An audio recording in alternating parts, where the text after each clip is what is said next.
In the suffocating darkness of a Guadalcanal jungle, a sound that shouldn't exist echoes across murky water. Pop, pop, pop, pop, pop, pop, pop, ping. Then again, pop, pop, pop, pop, pop, pop, pop, ping. Captain Hiroki Nishimura presses himself into the mud, his Type 99 Arisaka suddenly feeling wrong in his hands. Around him, men are dying faster than physics should allow, faster than bolt-action rifles can kill, faster than anything in 4 years of conquest ever prepared them for. They'd cross that sandmark confident, 800 warriors of the elite Ichiki regiment, rifles that had never failed them, facing exhausted Marines armed with the same bolt-action technology Japan had been defeating since 1937. Click-clack, aim, fire.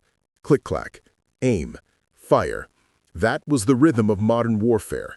Both sides played by the same mechanical rules. But the Americans changed the rules, and nobody told the Japanese. This is the story of a weapon that arrived on a tropical island and made an entire army obsolete overnight. The rifle that fired 8 times while Japanese soldiers could fire twice. The technological revolution that intelligence missed and warriors paid for with their lives. This is the story of how the M1 Garand turned the Pacific War into a shooting gallery, and why the sound of semi-automatic fire still echoes as a warning about military innovation in our age of drones and artificial intelligence. The weapon wasn't secret.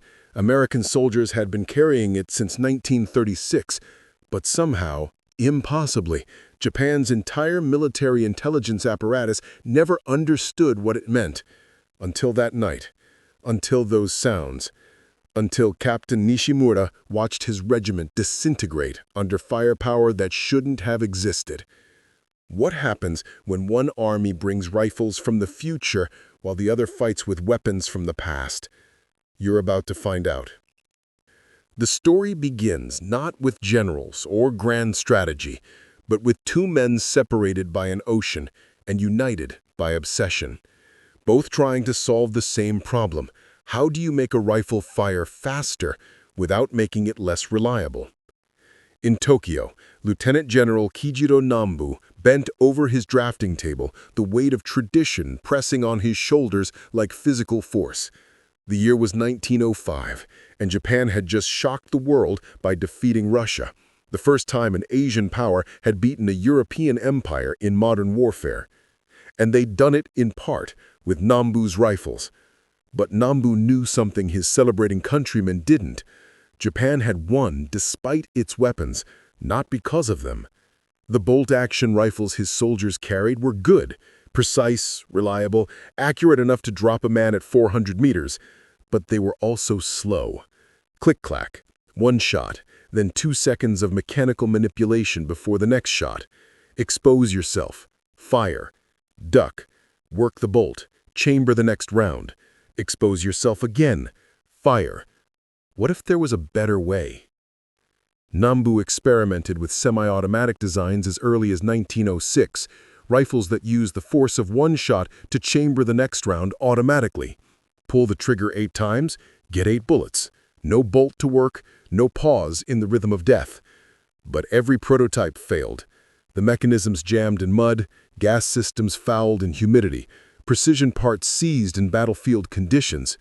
By 1908, Nambu had abandoned his semi-automatic dreams and returned to perfecting what worked: bolt-action rifles that Japanese soldiers could maintain with a dirty rag and spit. Meanwhile, 6,000 miles away in Quebec, Canada, a young machinist named Jean Cantius Garand was falling in love with firearms. Not the romance of hunting or combat, but the engineering puzzle they represented.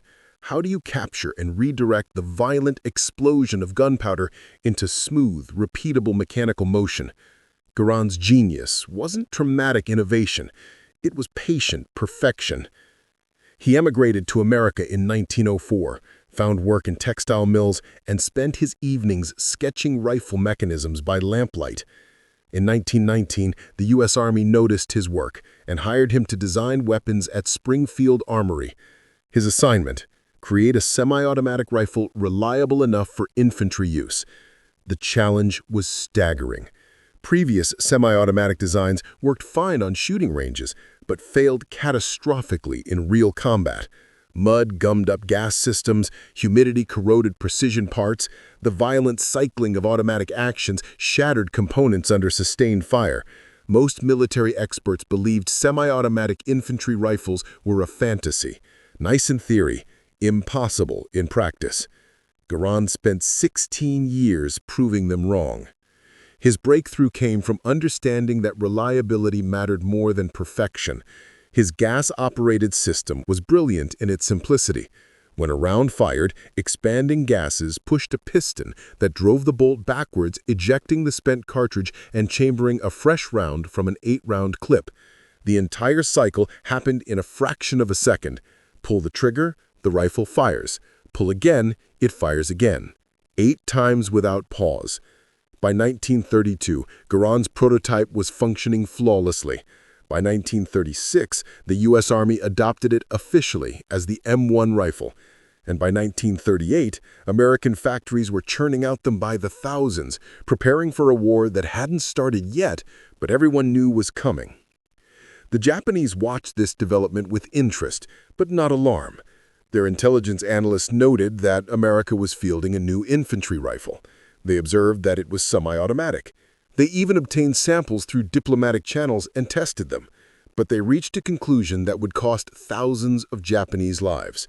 The M1 Garand was an interesting experiment, but it didn't fundamentally change battlefield mathematics. They were catastrophically wrong. To understand why Japan missed the revolution happening in American armories, you need to understand the Arisaka rifle and the philosophy behind it. The Arisaka wasn't just a weapon.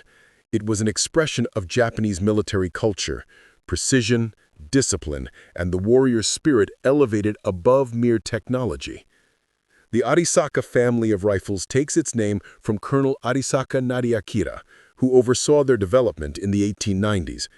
By the time World War II erupted, Japanese infantry carried primarily 2 versions: the Type 38, chambered in 6.5 by 50 millimeters, and the newer Type 99, chambered in the harder-hitting 7.7 by 58 millimeter cartridge. These were exceptional bolt-action rifles. Manufactured at arsenals in Kokura, Nagoya, and Tokyo, each Arisaka represented Japanese industrial precision at its finest. The bolt slid smooth as water through precisely machined receivers. The stock, usually made from Hokkaido birch, absorbed recoil while remaining light enough for soldiers to carry through jungle and mountain terrain. The action was strong enough to handle high-pressure cartridges, yet gentle enough not to bruise a shooter's shoulder during extended firing. Japanese soldiers loved their Arisakas the way pilots love reliable aircraft. Sergeant Kenji Tanaka, who would survive Guadalcanal, wrote in his diary, "My rifle has been with me since China. I have fired 2,000 rounds through it, dropped it in rivers, buried it in mud, and it has never failed me. This rifle is my life." More importantly, Japanese military doctrine was built entirely around the Arisaka's characteristics. Japanese infantry training emphasized marksmanship above all else.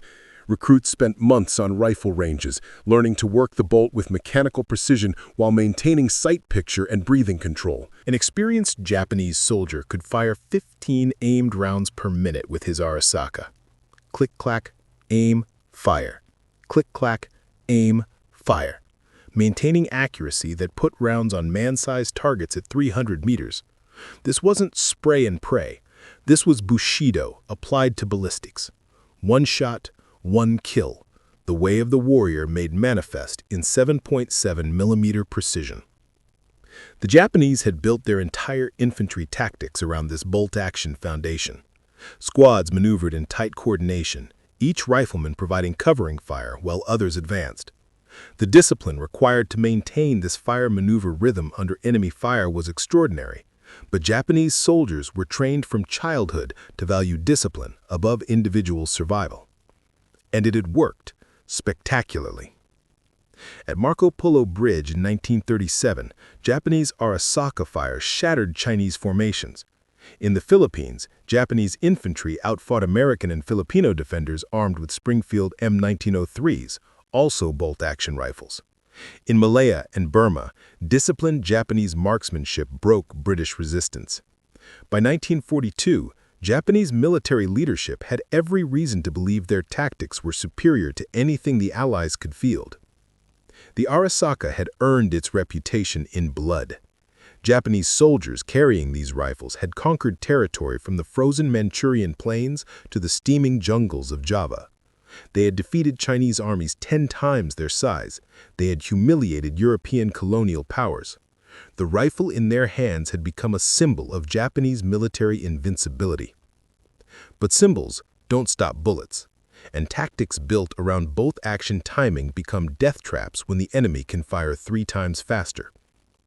While Japanese factories perfected both-action rifles, American industrial might was quietly revolutionizing infantry warfare.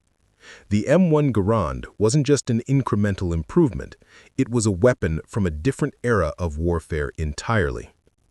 John Garand's design philosophy differed fundamentally from his Japanese counterparts.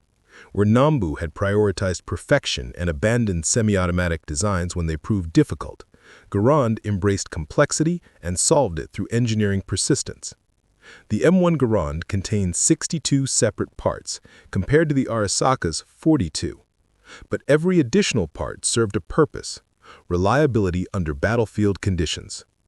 The heart of Garand's system was elegant simplicity wrapped in mechanical sophistication. When you pulled the trigger, the firing pin struck the primer, igniting powder that propelled a .30-06 bullet down the 24-inch barrel at 2,800 feet per second. But here's where the magic happened. A small hole near the muzzle bled off a portion of those expanding gases into a cylinder beneath the barrel. Those gases drove a piston backward, which unlocked and cycled the bolt, ejecting the spent cartridge and chambering a fresh round from the 8-round en-bloc clip. The entire cycle took less than 1/10 of a second. To the shooter, it was instantaneous. Pull the trigger, the rifle fires. Pull again, it fires again. No bolt to manipulate. No pause in the rhythm of death. The en-bloc clip system was perhaps Garand's most controversial innovation. Unlike detachable magazines that could be lost or damaged, the en-bloc clip loaded directly into the rifle's internal mechanism. 8 rounds loaded as a unit, held by a spring steel clip that ejected automatically with that distinctive ping when the last round fired. Critics complained that this ping told enemies you were reloading, but combat veterans dismissed this concern. In the chaos of battle, that tiny metallic sound was drowned out by explosions, screaming, and the roar of hundreds of weapons firing simultaneously. More importantly, the en-bloc system was faster than detachable magazines for trained soldiers. A Marine could reload an M1 Garand in less than 2 seconds, grab a clip from his bandolier, thumb it into the receiver, slam the bolt home. Meanwhile, a Japanese soldier working his Arisaka bolt was still cycling his 3rd round.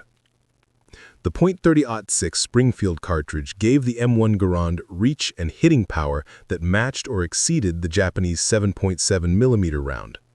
At 300 yards, both rifles could drop a man with center mass hits. At 500 yards, both could wound reliably. But the M1 Garand could put 8 rounds down range in the time it took an Arisaka to fire 3. American factories began mass-producing M1 Garands in 1937, and the scale of production reveals the industrial gap between America and Japan. Springfield Armory in Massachusetts and Winchester Repeating Arms in Connecticut operated production lines that stamped out completed rifles at rates Japanese armories couldn't dream of matching. By Pearl Harbor in December 1941, American factories had produced roughly 600,000 M1 Garands. By war's end, that number would exceed 5.4 million. Japan would produce fewer than 100 semi-automatic rifles during the entire war. The M1 Garand wasn't perfect. At 9.5 pounds loaded, it was heavier than the 8-pound Arisaka. Its complex gas system required more maintenance than bolt-action simplicity.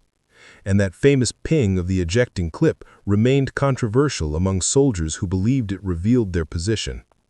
But these were quibbles compared to the weapon's revolutionary impact. For the first time in history, every infantry soldier in an army could fire rapidly without sacrificing accuracy. The M1 Garand transformed individual riflemen into suppression fire platforms, allowing American infantry squads to pin down enemies while maneuvering for advantage. It made American infantry far more dangerous than their numbers suggested. Yet somehow, Japanese intelligence failed to grasp this revolution's implications. They knew Americans were fielding semi-automatic rifles. They'd seen photographs, read technical specifications, even tested captured examples. But they convinced themselves it didn't matter. After all, Japanese soldiers had better training, superior tactics, and the warrior spirit. What difference could a few extra rounds per minute possibly make? They were about to find out. By mid-1942, American factories were producing 50,000 M1 Garands per month. These weapons flowed through training camps where recruits learned to field strip, maintain, and fire them with the same repetitive drill that had forged Japanese marksmanship. But American training emphasized different principles: volume of fire, fire and maneuver, using rifle fire to suppress rather than just kill. When the 1st Marine Division shipped out for Guadalcanal in July 1942, most Marines still carried Springfield M1903 bolt-action rifles, but Army units being trained for Pacific deployment were receiving M1 Garands as fast as factories could produce them. The technological transition was underway. Japanese intelligence was watching, and somehow they still didn't understand what was coming. On August 7, 1942, when Marines landed on Guadalcanal, Japanese commanders received reports of American forces seizing the airfield. Intelligence estimated Marine strength at 2,000 men, poorly supplied, armed with standard bolt-action rifles. The reports mentioned nothing about semi-automatic weapons, nothing that suggested the Marines possessed firepower advantages. It was the intelligence failure of the century, and Japanese soldiers would pay the price in blood. To understand the catastrophe awaiting Japanese forces at Guadalcanal, you need to understand the psychological state of the Imperial Japanese Army in August 1942. They had won every battle, conquered every objective, broken every enemy. For 18 months, Japanese forces had rolled across Asia and the Pacific like an unstoppable tsunami. This wasn't arrogance. This was empirical reality confirmed by consistent victory. Colonel Kiyonao Ichiki embodied this confidence. At 44, he was the consummate Japanese officer, educated at the Imperial Military Academy, tested in combat across China, tempered by garrison duty on Guam. His 28th Infantry Regiment, part of the elite Sendai Division, had never known defeat. These weren't garrison troops or second-line formations. These were front-line warriors who had crushed Chinese resistance, overwhelmed Filipino defenders, and seized Pacific Islands with ruthless efficiency. When orders came to retake Guadalcanal, Ichiki accepted the mission with the certainty of a man who had never lost. Intelligence estimates suggested perhaps 2,000 Marines held Henderson Field, the airstrip that gave the mission its urgency. 2,000 isolated, hungry, probably demoralized Americans cut off from reinforcement and running low on supplies. Ichiki's initial force numbered 917 men. He considered this more than sufficient. The plan was simple, brutal, and based on tactics that had worked flawlessly in a dozen previous campaigns.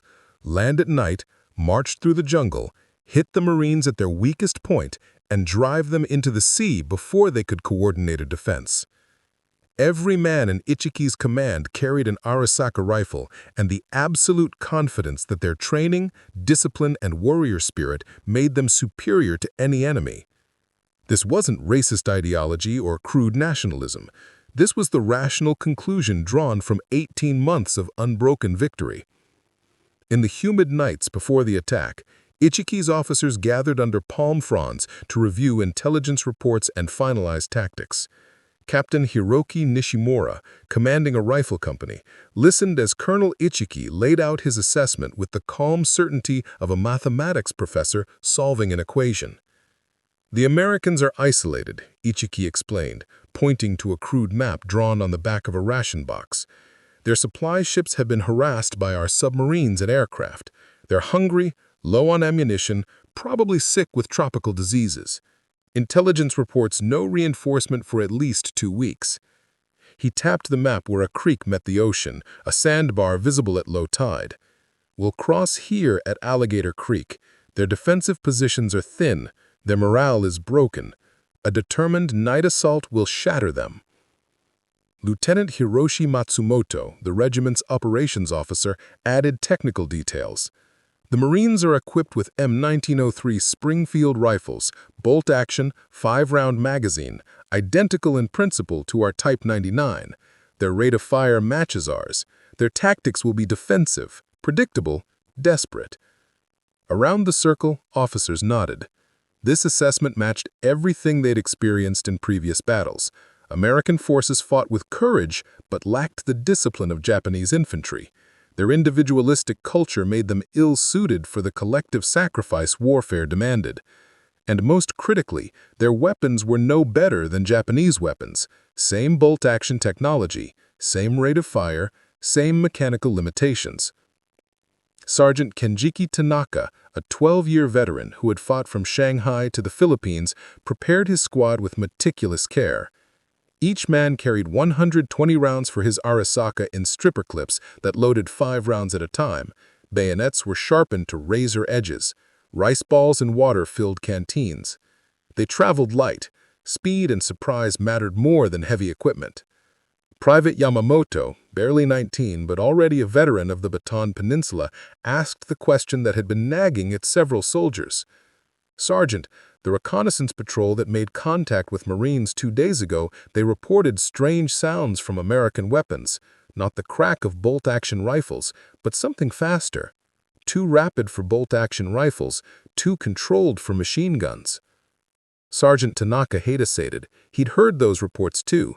Captain Brush's Marine Patrol had ambushed their scouts near Coley Point, and the survivors had described weapons fire that seemed wrong. Too fast for bolt-action rifles, too controlled for machine guns. But intelligence had been clear. Marines carried Springfield M1903 rifles. "Combat makes sounds confusing," Tanaka said, more to convince himself than Yamamoto. Perhaps they were using their automatic rifles more freely than expected, or perhaps our scouts were disoriented from the ambush. Either way, we know what weapons the Marines carry. We've fought Americans before. This wasn't delusional thinking. This was rational analysis based on comprehensive intelligence. Japanese reconnaissance had photographed Marine positions.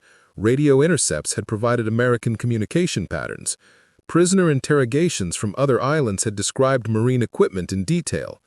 Everything suggested the 1st Marine Division was equipped with standard American infantry weapons, Springfield M1903 rifles, M1911 pistols, and Browning automatic rifles for squad-level support. No one mentioned M1 Garands. No intelligence report flagged semi-automatic weapons as a concern. The weapon that would destroy Ichiki's regiment remained invisible to Japanese planning. This blindness wasn't unique to one intelligence failure. It represented a systematic gap in Japanese military analysis. The inability to recognize that American industrial capacity might produce revolutionary weapons faster than Japanese intelligence could detect them. The assumption that America's technical sophistication would be matched by slow, committee-bound development. The belief that Japan would always know what weapons its enemies fielded. On the night of August 20th, as Ichiki's regiment prepared for its pre-dawn assault, the mood was confident, bordering on festive. Men checked weapons with the casual familiarity of craftsmen examining familiar tools. Officers reviewed attack plans one final time, finding no flaws in logic or execution. The Marines would break, the airfield would be retaken, Tokyo would celebrate another victory.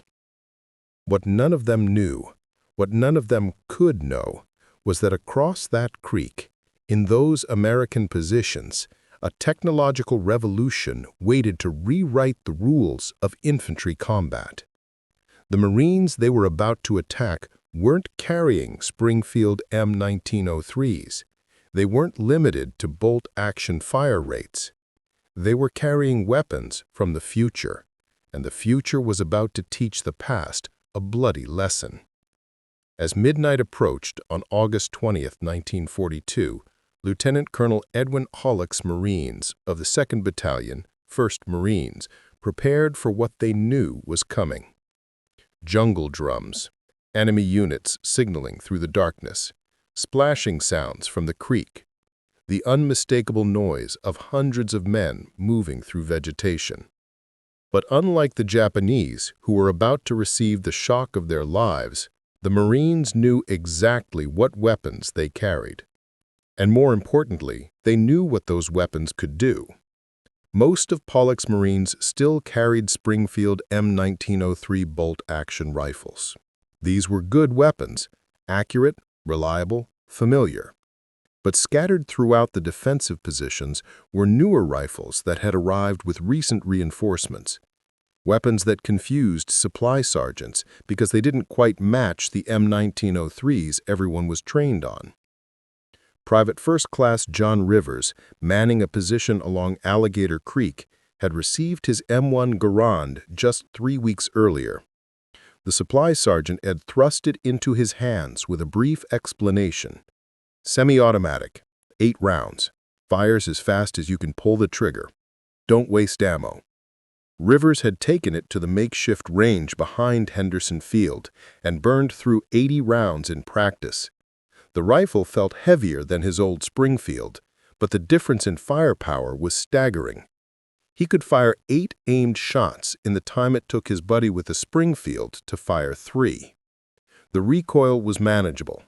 The action cycled smoothly, and that distinctive ping when the clip ejected became oddly satisfying. Reload fast, keep shooting. Next to Rivers, Corporal Mike Santos cradled his old Springfield M1903 and tried not to feel jealous. "That thing really fires as fast as they say?" he asked for the 3rd time that day. "Faster," Rivers replied, patting the wooden stock of his M1. "It's like having a machine gun that you can actually aim."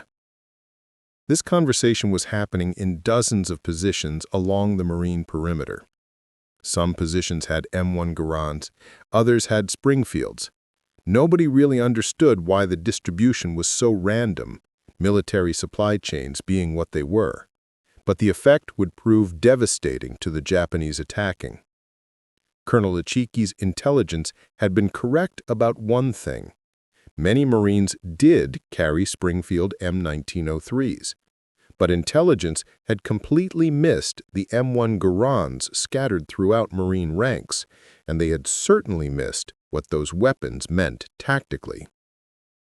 As 2 a.m. approached, the Marines heard the unmistakable sounds of troops massing. Orders passed in whispers down the line. Hold fire until they're on the sandbar, let them commit, then light them up. The moon hung full and bright, turning the sandbar into a natural killing ground. Exactly the kind of terrain advantage American forces needed. Japanese forces would have to cross open ground, silhouetted against water, while Marines fired from concealed positions. But terrain advantage alone doesn't explain what was about to happen.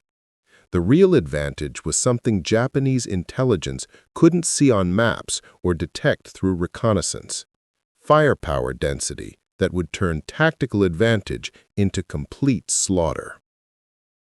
At 1:30 a.m. on August 21, 1942, Colonel Ichiki raised his sword.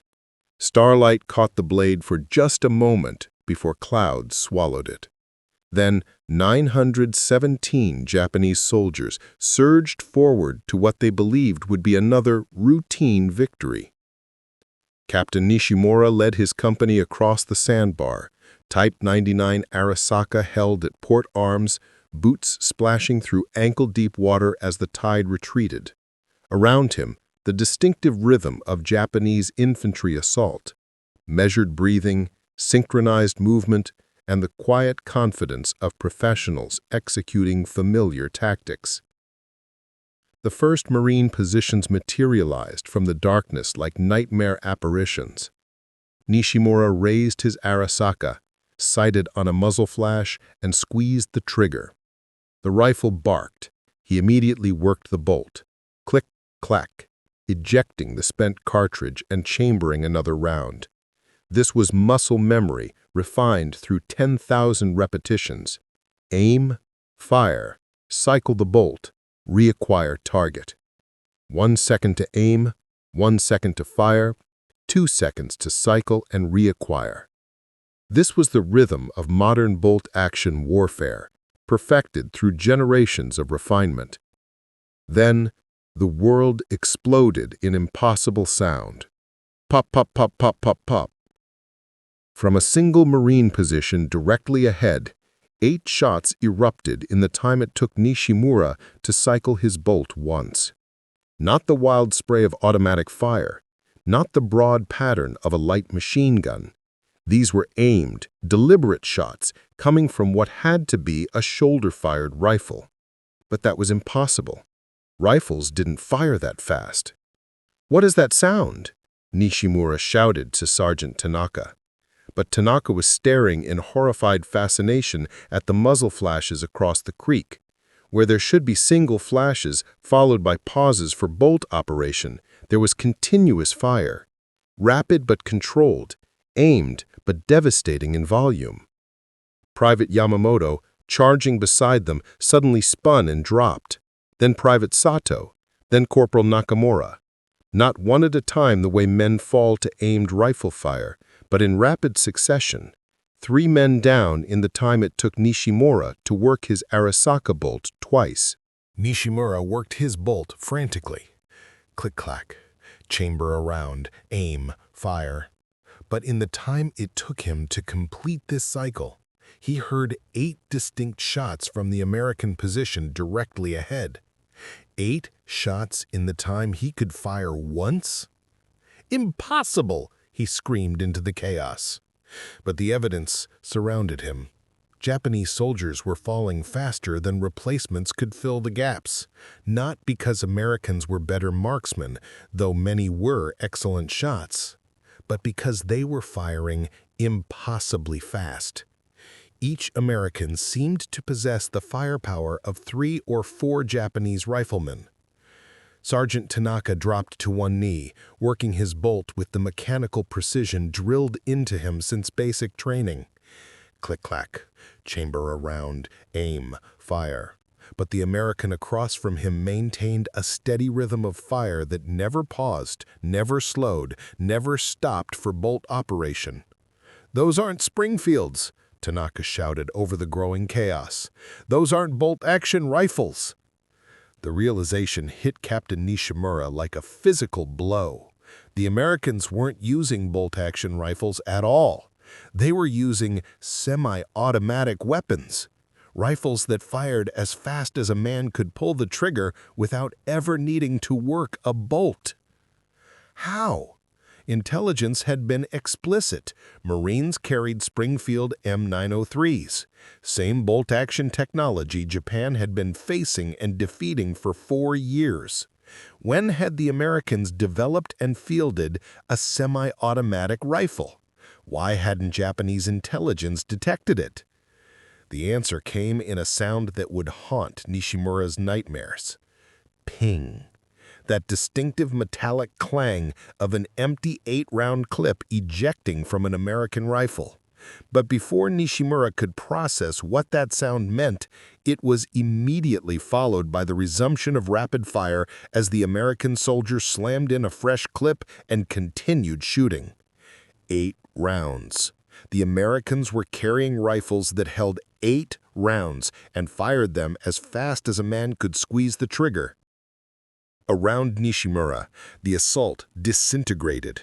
Japanese soldiers trained for 40 years in the supremacy of aimed bolt-action fire were being systematically mown down by Americans who could fire 3 times as fast. The tactical advantage that had carried the Imperial Army to victory after victory across Asia was being shattered by American semi-automatic firepower that made bolt-action doctrine obsolete in real time. "Fall back!" Nishimura screamed. But there was nowhere to fall back to. Colonel Ichiki, convinced this would be a quick victory against demoralized Marines, had committed his entire force to a frontal assault across open ground.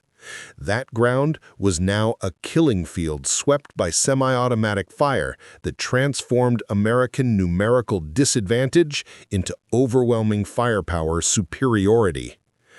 Private Yamamoto, somehow still alive despite a bullet through his shoulder, staggered toward Nishimura.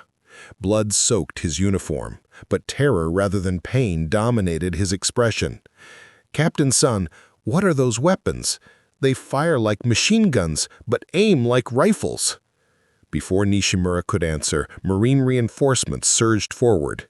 Now he could see the weapons destroying his regiment clearly for the first time. They looked like rifles, shoulder-fired, wood-stocked, aimed weapons, but they'd poured out sustained fire without any pause for bolt operation. One young Marine, couldn't have been more than 20 years old, worked his way through Nishimura's company with methodical precision.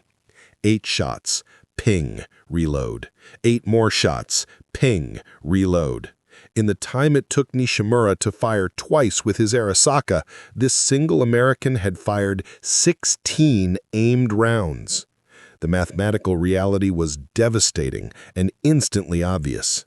If each American could fire 8 rounds for every 3 Japanese rounds, then 2,000 Marines with semi-automatic rifles had the firepower of nearly 5,000 Japanese soldiers with bolt action. The 1st Marine Division wasn't undermanned. It was actually outgunning the entire Japanese assault force by massive margins. "This is what defeat sounds like," Sergeant Tanaka whispered, lying in the sand with a bullet through his chest. His hand still gripped his Arisaka, but the weapon suddenly seemed as obsolete as a sword against modern artillery. "This is the sound of our rifles becoming museum pieces." Pop, pop, pop, pop, pop, pop, pop, pop, pop, pop, pop. Ping. Pop, pop, pop, pop, pop, pop, pop, pop. Ping. The sound rolled across the killing ground like industrial machinery processing raw materials. Except the raw materials were Japanese soldiers, and the processing was death delivered at semi-automatic rates of fire. Private John Rivers reloaded his M1 Garand for the 8th time, his fingers moving with automatic precision. Grab clip from bandolier, guide it into the receiver, thumb it down hard past the bolt, slam bolt forward. The entire motion took less than 2 seconds. "They keep coming!" Corporal Santos shouted from beside him, working his Springfield bolt as fast as his hands would allow. But even Santos could see the difference. Rivers was firing 8 aimed shots for every 3 Santos could manage with his bolt action. "Then we keep shooting," Rivers yelled back. The Japanese assault had devolved into chaos. Instead of the disciplined advance their tactics called for, Japanese soldiers were trying to cross the sandbar in desperate rushes. Some tried to provide covering fire, but their bolt-action Arisakas couldn't suppress American positions long enough for their comrades to advance. The Americans would just keep shooting, semi-automatic fire that pinned down Japanese covering elements while other Marines engaged the advancing units. It was a tactical revolution happening in real time. Staff Sergeant Anthony Malinowski, a Marine weapons instructor before the war, watched the carnage with professional interest mixed with horror. He'd trained on both the Springfield M903 and the M1 Garand. He knew the theoretical advantages of semi-automatic fire, but seeing it in actual combat, watching Japanese forces' tactics disintegrate under the weight of superior firepower, this was doctrine being rewritten in blood. "He didn't know," Malinowski said more to himself than anyone around him. "They actually didn't know we had Garands." It was the only explanation that made sense. No competent military force would commit to a frontal assault across open ground if they knew they'd be facing enemies with 3 times faster rates of fire. The Japanese had attacked with the supreme confidence of an army that believed both sides were fighting with equivalent weapons. They'd been catastrophically wrong. By 3:15 a.m., less than 2 hours after the assault began, Japanese forces were in full retreat. Those who could still move were crawling back across the sandbar, dragging wounded comrades, abandoning dead ones. The water ran red in the moonlight. But the Marines weren't finished. As dawn approached, Lieutenant Colonel Pollock ordered a counterattack. Marines with M1 Garands led the advance, their semi-automatic fire providing covering fire that allowed riflemen with Springfields to maneuver. It was combined arms tactics at the squad level, enabled entirely by the mixing of bolt-action and semi-automatic weapons. The Japanese defensive positions, hastily established on the far side of the creek, collapsed under this assault. Soldiers who had trained their entire lives in bolt-action combat doctrine found themselves unable to provide effective covering fire. By the time a Japanese soldier worked his bolt, aimed, and fired, advancing Marines had already moved to new positions under the covering fire of their Garand-equipped comrades. At 5:30 a.m., as Marine tanks rumbled across the sandbar, crushing everything in their path, Colonel Ichiki's regiment ceased to exist as a fighting force. Of 917 men who had attacked with supreme confidence just 4 hours earlier, only 15 survived to stagger back toward Japanese positions. 800 soldiers dead. Decades of training obliterated. An entire regimental tradition erased. All because of a weapon they didn't know existed. Captain Nishimura crawled through the surf, a bullet lodged in his left thigh, watching his regiment's destruction with the numb horror of a man witnessing the end of his world. Bodies bobbed in the water around him. Some men still groaned. Most were silent. Behind him, the sandbar looked like an abattoir. The sand itself had turned dark with blood. Equipment littered the ground. Rifles, ammunition pouches, helmets, packs, the scattered debris of military catastrophe. But what haunted Nishimura more than the carnage was the sound that had caused it. That rapid pop, pop, pop, pop, pop, pop, pop, pop that had shattered Japanese confidence more thoroughly than any artillery barrage. The Americans hadn't just won a battle. They'd made the Arisaka Type 99, the pride of Japanese small arms manufacturing, tactically obsolete overnight. The semi-automatic rifle, this weapon the Americans called the M1 Garand, had just changed the fundamental mathematics of infantry combat. And Japan, with its factories full of bolt-action rifles and its doctrine built around single-shot precision, was suddenly fighting World War II with World War I weapons. As the sun rose over Guadalcanal, painting the beach red with the blood of the Ichiki regiment, one terrible truth crystallized in Nishimura's mind. Every Japanese soldier in the Pacific was now carrying a rifle that fired 3 times slower than his American counterpart. The implications were staggering. If Americans could mass-produce semi-automatic rifles while Japan remained locked in bolt-action technology, every future battle would see Japanese forces outgunned by 3-to-1 firepower ratios at minimum. The weapon that was supposed to be Japan's backbone had just become its Achilles heel. Nishimura pressed his face into the sand and wept. Not from pain, though his leg throbbed with agony. Not from fear, though he expected American bullets to find him any second. He wept because he understood with perfect clarity that the war had just changed. Japan had built an empire with bolt-action rifles and discipline, but America had built semi-automatic rifles and factories that could produce them by the millions. In that moment, lying in the sand at dawn, Captain Nishimura knew Japan had lost the Pacific War. The Arisaka that had served so faithfully, that had conquered China and the Philippines and Malaya, was now a relic of a previous era. The machine gun cruiser had its equivalent on land, and it was called the M1 Garand. The 15 survivors of Colonel Ichiki's regiment who staggered back to Japanese positions at Taivu Point carried more than wounds. They carried a revelation that would shake the Imperial Japanese Army to its foundation. In the regimental aid station, little more than a tent with blood-soaked sand for a floor, Captain Nishimura sat while a corpsman wrapped his bullet wound. His hands wouldn't stop shaking, not from pain or shock, but from the implications of what he'd witnessed. "Tell me again," Colonel Matsuo demanded. He'd been Ichiki's second-in-command, left behind to coordinate supplies. Now he was the regiment's senior surviving officer, and he needed to understand how 917 elite soldiers had been annihilated in less than 4 hours. They fire 8 rounds without working the bolt. 8 rounds, then a metallic ping, then 8 rounds immediately. No pause, no bolt operation. The rifle fires as fast as they can pull the trigger. The intelligence officers exchanged glances. Semi-automatic rifles were theoretical weapons, experimental designs that existed in research facilities. The idea that Americans had not only perfected such a weapon, but mass-produced and fielded it to every infantry soldier seemed impossible. Lieutenant Watanabe, the regimental intelligence officer who had briefed Ichiki on marine equipment, looked physically ill.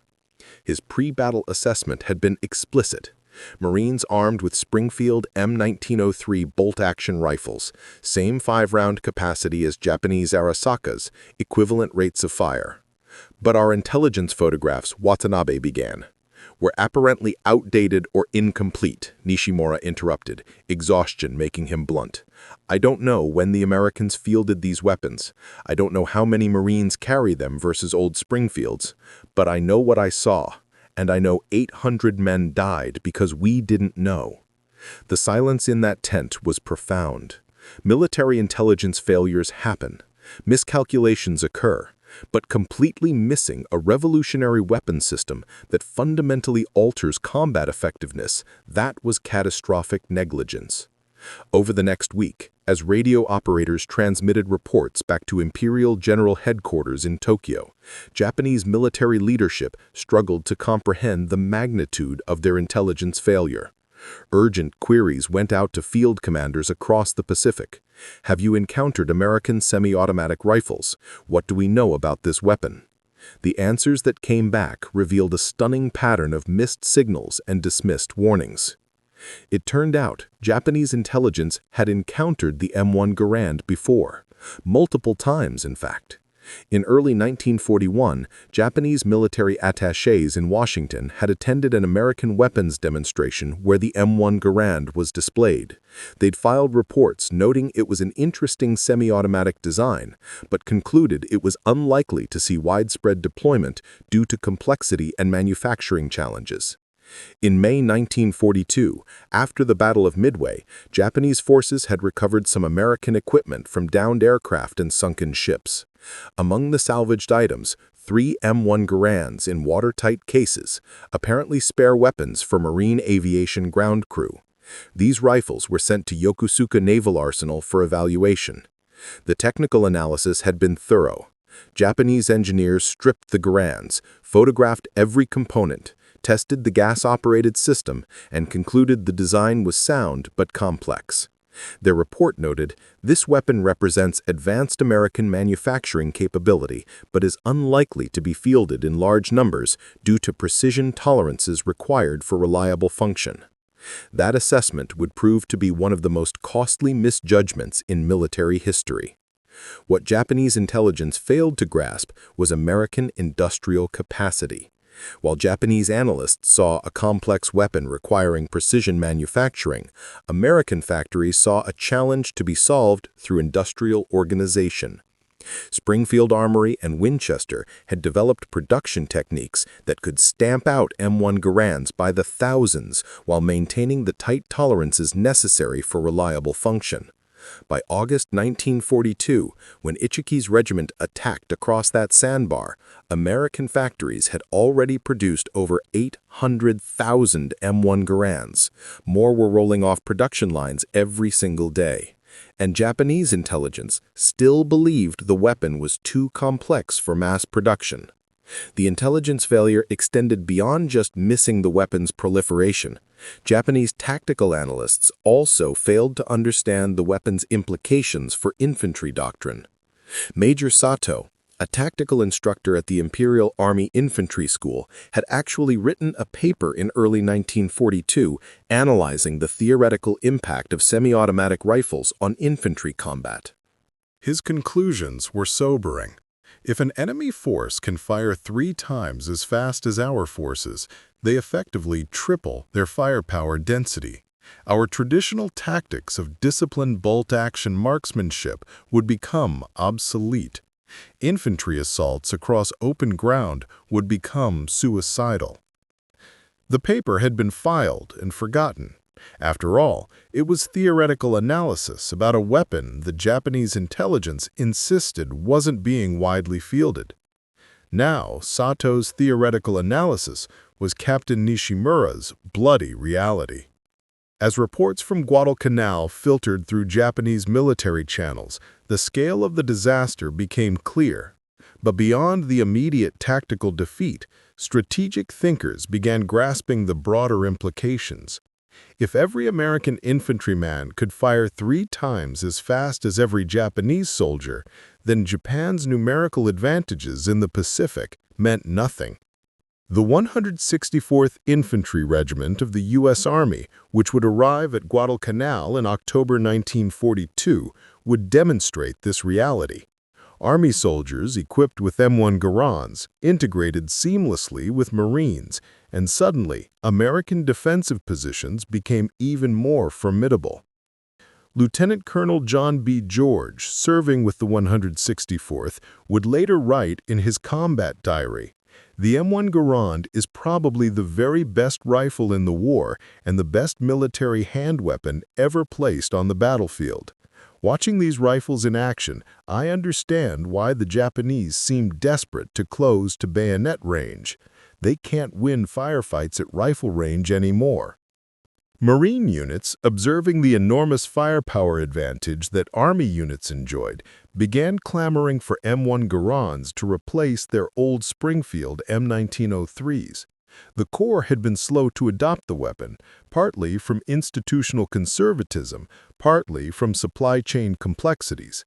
But after seeing the 164th in action, Marine commanders demanded accelerated replacement of bolt-action rifles. The contrast was stark. Marine riflemen with Springfields could fire 15 aimed rounds per minute. Army soldiers with M1 Garands could fire 40 to 50 rounds per minute while maintaining similar accuracy. This wasn't a marginal improvement. This was revolutionary.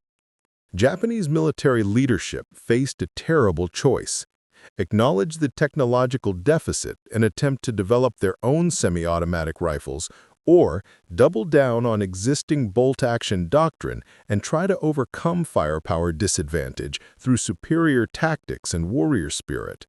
They chose both options simultaneously, and neither would work. By December 1942, desperate Japanese engineers at Yokosuka Naval Arsenal began the frantic process of reverse engineering captured M1 Garands. Working under intense pressure, they modified American rifles to fire Japanese 7.7 by 58 mm ammunition, discovering that Garand's gas-operated system could indeed function with their cartridges. But copying the Garand's complex gas system proved infinitely more challenging than Japanese metallurgy and manufacturing could quickly master. American steel alloys behaved differently than Japanese substitutes. Precision tolerances that American factories achieved routinely proved difficult for Japanese arsenals to replicate consistently. And, most critically, Japanese industrial capacity was already stretched thin, supporting warship construction, aircraft production, and existing rifle manufacturing. The result was the Type 4 rifle, Japan's desperate attempt to match American firepower. But by the time prototype Type 4 rifles reached limited production in late 1944, it was far too late. American factories had produced over 4 million M1 Garands. Japanese industry managed to complete fewer than 100 Type 4 rifles before surrender in August 1945. The technological gap was actually widening, not narrowing. But the implications extended far beyond simple firepower ratios. The M1 Garand changed how American infantry fought at the most fundamental level. With bolt-action rifles, infantry tactics revolved around carefully aimed fire from static positions. Movement meant exposure without covering fire. Assaults required overwhelming numerical advantage or artillery preparation. The pause to work a bolt, even for just 2 seconds, meant vulnerability. With semi-automatic rifles, American squads could suppress enemy positions while maneuvering. Some riflemen could maintain sustained fire, keeping enemy heads down, while others moved to flanking positions. When those flanking elements opened fire with their own Garands, the suppressed enemy had no chance to respond effectively. Japanese soldiers working their Arisaka bolts simply couldn't maintain the volume of fire necessary to stop American maneuver tactics. Marine Gunnery Sergeant John Basilone would demonstrate this integration of firepower at Henderson Field, earning the Medal of Honor, partly because M1 Garand-equipped infantry could provide sustained supporting fire his machine gun crews needed. The synergy between crew-served weapons and semi-automatic rifles created a combined arms effect that Japanese bolt-action doctrine simply couldn't match. The psychological impact on Japanese forces was as devastating as the tactical disadvantage. Soldiers who had carried their Arisaka rifles with pride, who had conquered half of Asia with those weapons, now understood they were carrying obsolete technology that made them sitting ducks in every engagement. Diary entries from Japanese soldiers captured later in the war revealed the demoralization. Sergeant Tanaka, recovered from his Guadalcanal wounds, wrote, "We training to be better marksmen. We practice working our bolts faster. But what good is training when the enemy fires 3 times before we fire once? It is like training to be better swordsmen when the enemy carries guns." Private Matsuo, captured on Saipan in 1944, wrote, "The Americans have rifles that never stop firing. We shoot once. They shoot 8 times. How can we win? How can warrior spirit overcome weapons from the future?" The Battle of Tanaru didn't just kill 800 Japanese soldiers, it killed Japanese confidence in their infantry weapons. And confidence in warfare is as important as ammunition.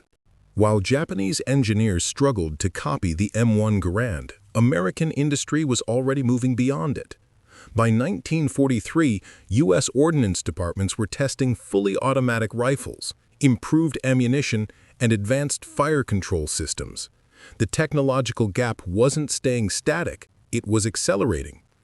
General George S. Patton, never one for understatement, called the M1 Garand the greatest battle implement ever devised. But for Japanese survivors like Captain Nishimura, it represented something else entirely. The moment their military supremacy died on a sandbar in the Solomon Islands. The strategic implications rippled across the Pacific theater.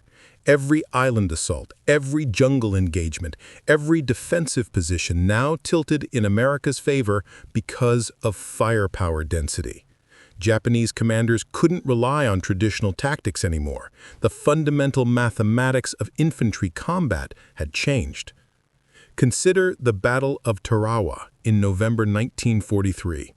Marines equipped with M1 Garands assaulted heavily fortified Japanese positions, suffering horrific casualties in the initial waves. But once Marines established footholds on the beach, their semi-automatic firepower allowed them to suppress Japanese counterattacks with devastating effectiveness. Japanese defenders in their pillboxes could fire their Arisaka rifles through firing ports, but they couldn't maintain sustained fire. A Marine with an M1 Garand could put 8 rounds through a pillbox firing port in seconds, forcing defenders to take cover.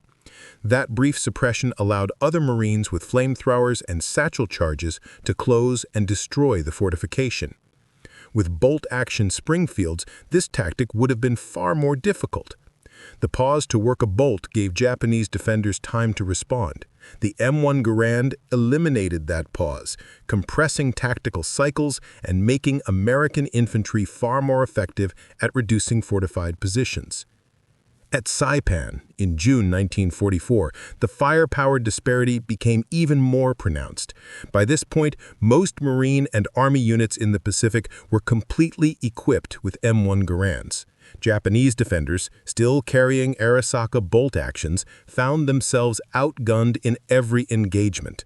Banzai charges, the last-ditch human wave attacks that had sometimes overwhelmed enemies in previous campaigns, became suicide missions against M1 Garand-equipped defenders. A single Marine could fire 40-50 aimed shots per minute. An 8-man rifle squad could pour out 300-plus rounds per minute. Japanese soldiers charging with fixed bayonets were cut down before they could close to hand-to-hand range.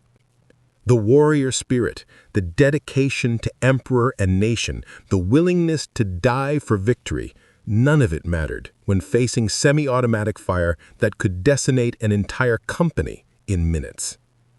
The industrial disparity told its own story.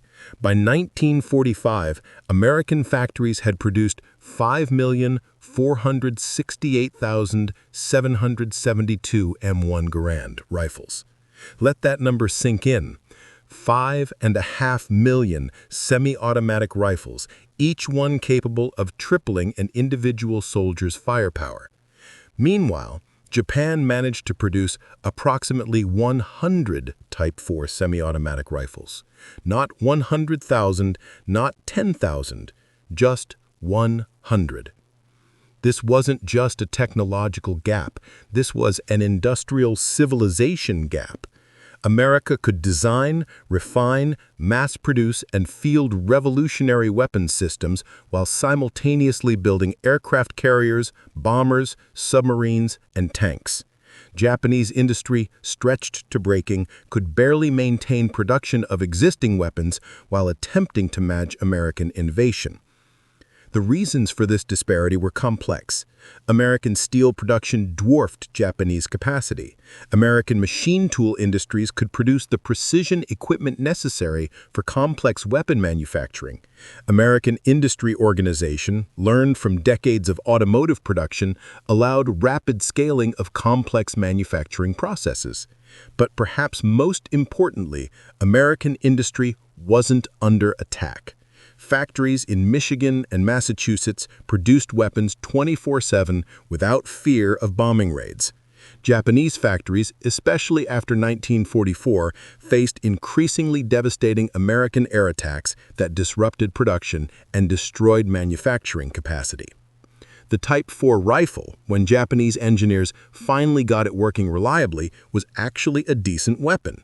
It fired the same 7.7mm cartridge as the Arisaka, held a 10-round magazine, 2 more than the Garand, and proved reasonably reliable in testing.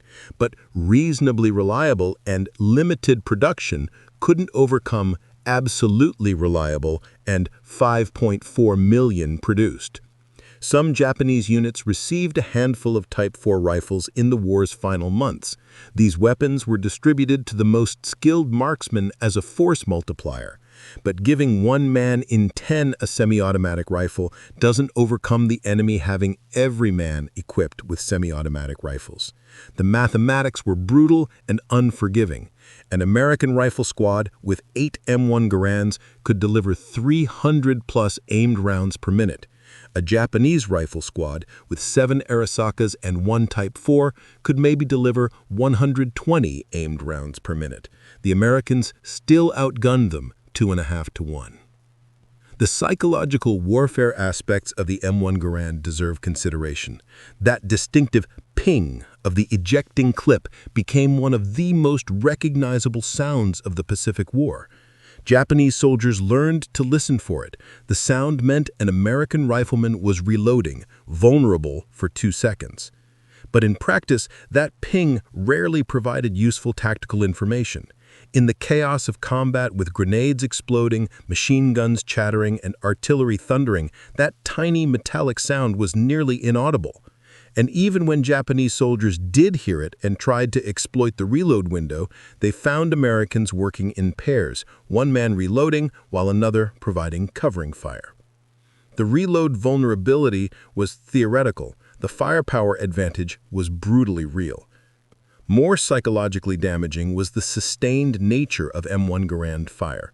Japanese soldiers described the experience of being under American rifle fire as similar to facing machine guns.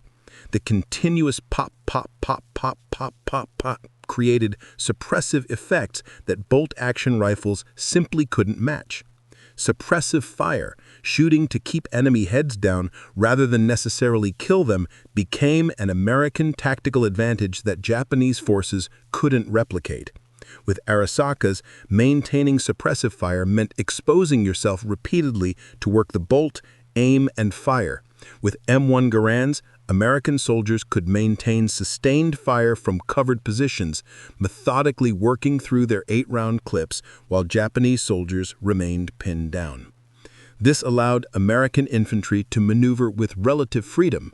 While some riflemen suppressed Japanese positions, others could move to flanking positions, close with grenades, or simply advance under covering fire. Japanese attempts to do the same were hobbled by bolt-action limitations. Soldiers couldn't provide sustained covering fire while working their bolts, making movement far more dangerous. The tactical revolution was complete. American infantry could shoot more, maneuver better, and suppress enemy positions effectively, all because of a weapon designed in the 1920s and perfected through 16 years of patient engineering. Today, military analysts study the M1 Garand's introduction as a case study in technological surprise and intelligence failure. The lessons extend far beyond World War II, touching on modern concerns about hypersonic missiles, artificial intelligence, and drone warfare. The first lesson: technological superiority can overcome numerical disadvantage. American forces in the Pacific were often outnumbered, especially in early campaigns, but the M1 Garand effectively multiplied American infantry strength by 3. 2,000 Marines with Garands had the firepower of 6,000 soldiers with bolt actions. This force multiplication allowed America to project power despite having fewer men on the ground. The second lesson: intelligence failures about weapon systems can be catastrophic. Japanese military intelligence knew the M1 Garand existed. They'd tested it. They understood its capabilities in theory, but they failed to grasp 2 critical factors: how many Americans were fielding it and how fundamentally it changed infantry tactics.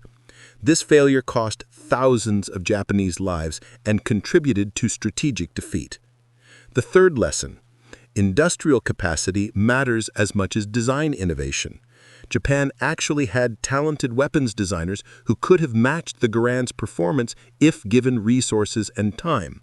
But Japanese industry couldn't mass-produce complex weapons while simultaneously building warships and aircraft. American industry could do both, plus produce trucks, jeeps, landing craft, and everything else modern war required. The fourth lesson: military doctrine must evolve with technology. Japanese infantry tactics were brilliant for bolt-action warfare. Disciplined marksmanship, coordinated movement, emphasis on individual warrior skill, all excellent for combat where both sides fired at similar rates. But these tactics became death traps when facing enemies who could fire 3 times as fast. Japanese military leadership failed to adapt doctrine quickly enough to technological reality. The fifth lesson: once you fall behind technologically, catching up becomes exponentially harder. By the time Japan began seriously attempting to copy the M1 Garand in late 1942, American factories had already produced hundreds of thousands. The manufacturing expertise, industrial infrastructure, and supply chains necessary for mass production take years to develop. Japan never caught up because the gap kept widening while they played catch-up. These lessons remain relevant today. Consider, what if a future adversary develops and fields hypersonic missiles while American intelligence assumes they're still years away from deployment? What if quantum computing breaks encryption standards faster than expected? What if drone swarms render traditional air defenses obsolete overnight? The M1 Garand moment could happen again. A weapon system believed to be experimental suddenly appears in mass production. Intelligence assessments prove catastrophically wrong. Tactical doctrine becomes obsolete. Forces equipped with yesterday's weapons face enemies armed with tomorrow's technology. Captain Nishimura survived the war, returning to Japan in 1945 as part of the repatriation of POWs. He never fired another shot in combat after that night on Guadalcanal. The bullet wound in his leg healed, but the psychological wound never did. In interviews conducted in the 1970s by military historians, Nishimura described the Battle of Tanaru as the moment I understood we had lost the war. Not because of the tactical defeat, Japan had lost battles before. Not because of casualties, Japanese soldiers expected to die for their emperor. But because of what those semi-automatic rifles represented.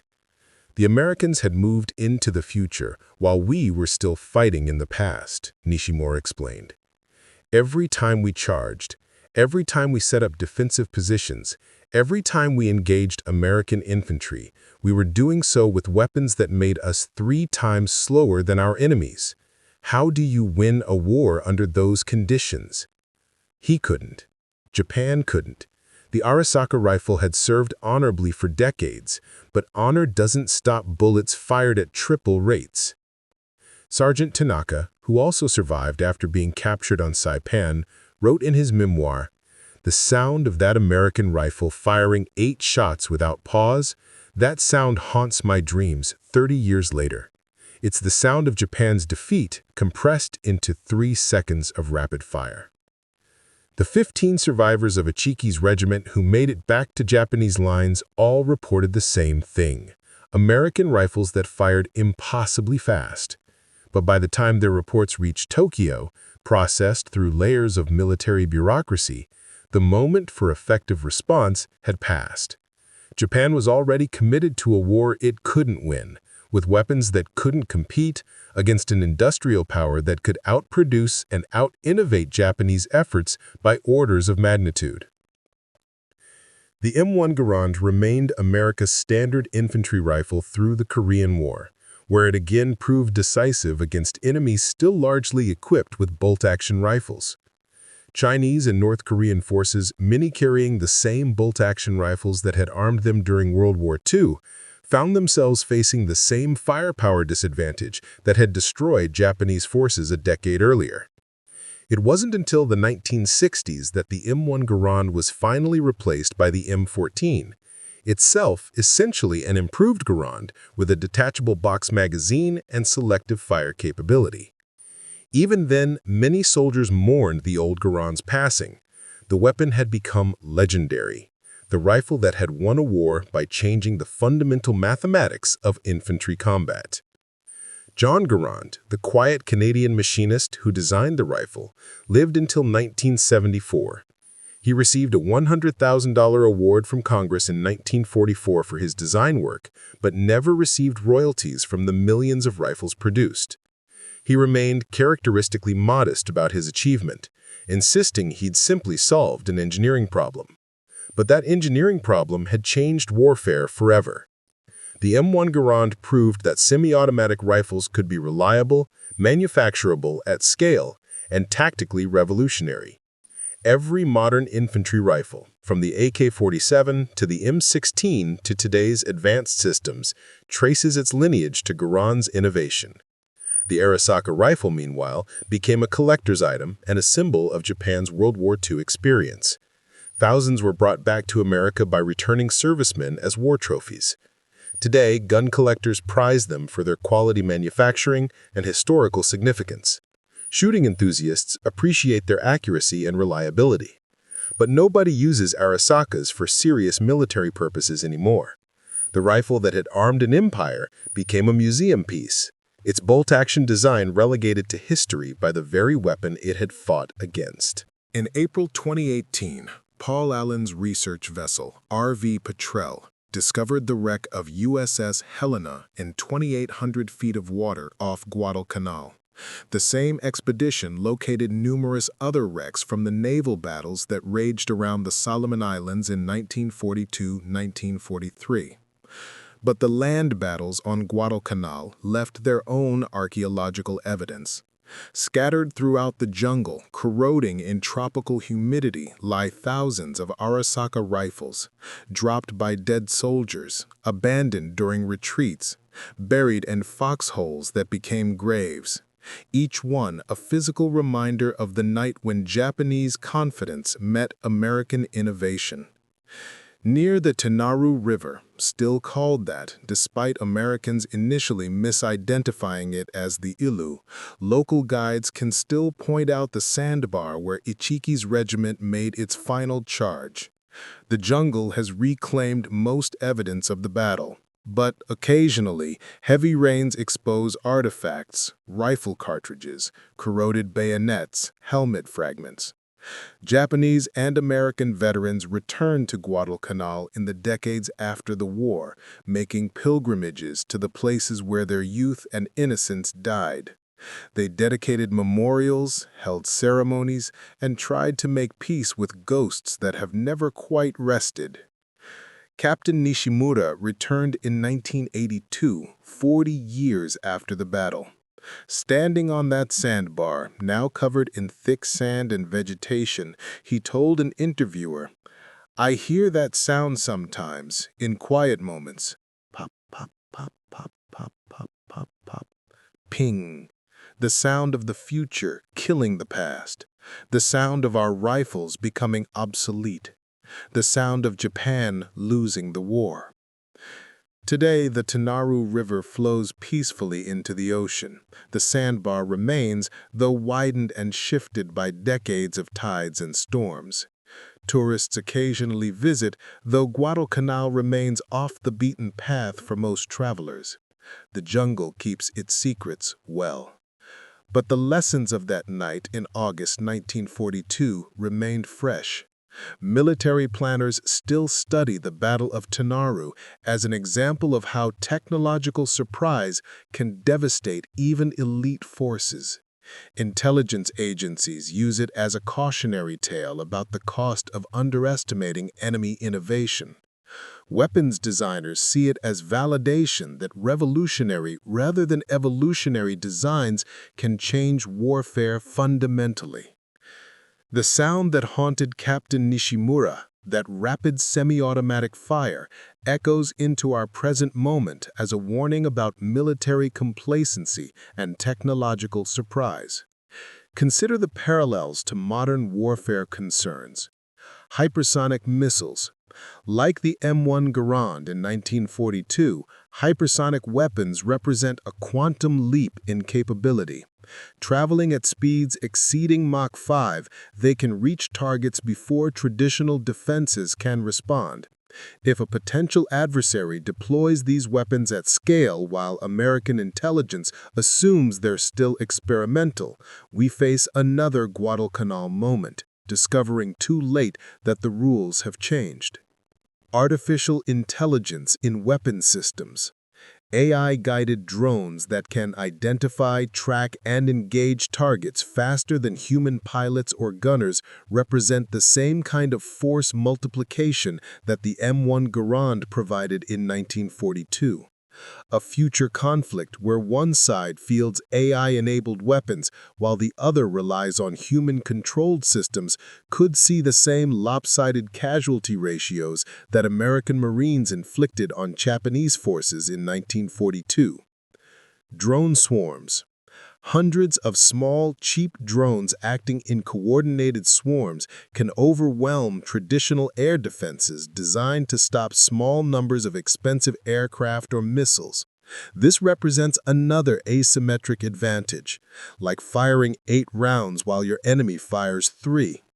The side that perfects drone swarm technology first gains a decisive tactical advantage. Electronic warfare. The ability to jam enemy communications, spoof GPS signals, or disable adversary electronics could be the modern equivalent of taking away the enemy's rifles entirely. Imagine Japanese soldiers at Guadalcanal suddenly unable to fire their Arisakas at all. That's the potential impact of effective electronic warfare. The lesson isn't that any specific technology will replicate the M1 Garand's impact. The lesson is that technological surprise remains possible. Intelligence failures remain likely, and the gap between equivalent forces and revolutionary advantage can be crossed in an instant. The U.S. military today invests heavily in research and development, trying to ensure America maintains technological superiority. But so do potential adversaries. China's military modernization includes hypersonic weapons, AI systems, and advanced drones. Russia has developed electronic warfare capabilities that proved effective in Ukraine. Iran has demonstrated drone technology that surprised Western intelligence. Any of these could represent the next Guadalcanal moment, where confident forces attack with conventional weapons only to encounter revolutionary systems that make their tactics obsolete overnight. The final lesson of the M1 Garand story is perhaps the most important. In warfare, yesterday's innovation becomes today's standard, becomes tomorrow's obsolescence. The cycle never stops. The M1 Garand was revolutionary in 1942. By 1962, it was outdated. Today, it's a museum piece, honored but no longer relevant to modern combat. Today's cutting-edge weapons systems will follow the same trajectory. The question isn't whether they'll become obsolete, but when and what will replace them. Military forces that fail to innovate, that rest on past superiority, that assume their current advantages will persist, those forces are preparing for their own Guadalcanal moment. Japanese military planners in 1942 believed their bolt-action rifles and superior training would overcome American materiel advantages. They believed warrior spirit and discipline mattered more than fire rates and manufacturing capacity. They were wrong, and 800 men died on a sandbar to prove it. What are we assuming today that might prove equally wrong tomorrow? That question should keep military planners awake at night. In the weapons museums at West Point and Quantico, you can see both rifles side by side. The Arisaka Type 99, beautifully made, perfectly functional, representing the apex of bolt-action design. And the M1 Garand, heavier, more complex, but capable of firing 8 rounds as fast as a man can pull the trigger. Handle them both. Work the Arisaka's smooth bolt. Feel the solid click-clack of precision Japanese engineering. Then manipulate the Garand's semi-automatic action. Notice how it cycles automatically, how the bolt slams forward on its own, and how the rifle is ready to fire again without any manual intervention. That difference, the 2 seconds it takes to work a bolt versus the instant readiness of semi-automatic action, changed the Pacific War. That difference killed 800 Japanese soldiers on a sandbar at Guadalcanal. That difference multiplied American infantry effectiveness by 3. Technology doesn't just change warfare, it transforms it. It makes old tactics obsolete and old weapons into museum pieces. It turns confident veterans into confused casualties. It reshapes the mathematics of combat in ways that training and discipline and warrior spirit can't overcome. The sound of the M1 Garand firing, pop, pop, pop, pop, pop, pop, ping, was the sound of the future arriving on the battlefield. It was the sound of American industrial innovation translated into tactical advantage. It was the sound of one era of warfare ending and another beginning. Captain Nishimura heard that sound and understood Japan had lost. The hundreds of his comrades who died on that sandbar learned the lesson too late.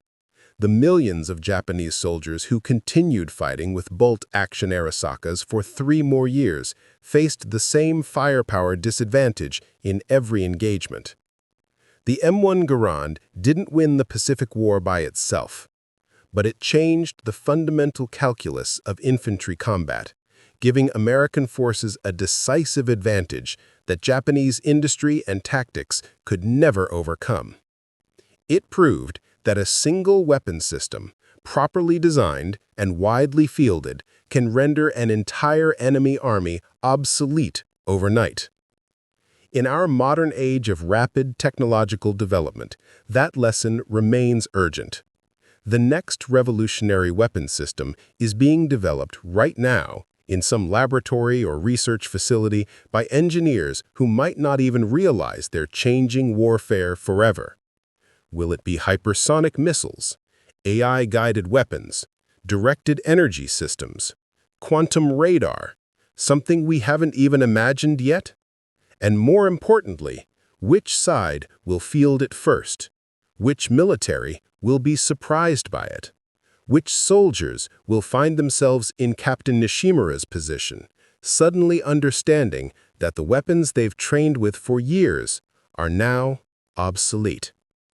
The sound of the future arriving on the battlefield might not be as distinctive as that M1 Garand ping, but it will be just as revolutionary, just as deadly, just as transformative. Are we ready for it? Or are we like Japanese intelligence in 1942, convinced that our current advantages will persist, that revolutionary change happens slowly enough to prepare for, that our enemies aren't secretly developing game-changing technologies while we focus on perfecting yesterday's innovations? The ghost of Captain Nishimura, standing on that sandbar at Guadalcanal, has a warning for us. Technological surprise still matters. Intelligence failures still kill. And the army that brings weapons from the future to fight enemies armed with weapons from the past wins decisively. The question isn't whether there will be another Guadalcanal moment. The question is, will we be the ones with the revolutionary weapons, or will we be the ones charging across the sandbar with rifles that fire 3 times slower than our enemies? In memory of the 800 Japanese soldiers who died at Tanaru River, August 21, 1942, and the Marines who faced them with weapons from the future. War is tragedy written in blood, but its lessons remain relevant for those wise enough to study them.